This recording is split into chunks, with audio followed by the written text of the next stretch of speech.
ঠিক এই কাজটা করতে আমার 2 থেকে 3 ঘন্টা সময় লেগে যায়। জানি না এই কাজটা কার কেমন সময় নেয়। আমার অনেকটা সময় লাগে এই কাজটা করতে। বাবা খাওয়ানে এত বায়না করে, আরে বাপরে! আমি বিশাল ক্লান্ত হয়ে যাই।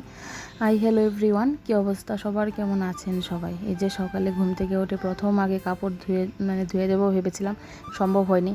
বেবিকে নিয়ে একটু ভীষণ ব্যস্ত হয়ে পড়ি সকালবেলাটা। ও আমার সাথে ঘুম থেকে ওঠে, তার জন্য সমস্যাটা ফেস করতে হয়।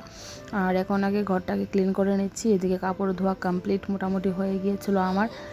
বাবা একটু সময় ধরে যদি ঘুমায় তাহলে আমার একটু ভালো হয়, কিন্তু ওই ব্যাপারটা এরকম না, একটু তাড়াতাড়ি উঠে যায়, এখন একদম ঘুমাতে চাচ্ছে না। সন্ধ্যার পর আবার হঠাৎ এখন ঘুমিয়ে পড়ে। এগুলো হচ্ছে চাল কুমড়ার বীজ, এগুলোকে ভেবেছিলাম ফেলে দেব, কিন্তু ফার্স্ট টাইম বাটা করে রান্না করেছি, এত টেস্ট হয়েছে আমার কল্পনার বাইরে যে এত টেস্ট হতে পারে।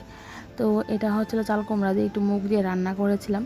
আর আজকে স্নান পুজো অনেকটা লেট হয়ে গিয়েছে, কারণ সকালে ওই কাপড় ধোয়ার কাজে চলে গিয়েছিলাম, তার জন্য হয়।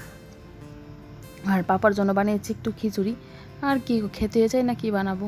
আর আজকে দুপুরের লাঞ্চটা এত টেস্টি হয়েছিল। আজকের ভিডিওটা কেমন লাগলো প্লিজ কমেন্টে জানাবেন।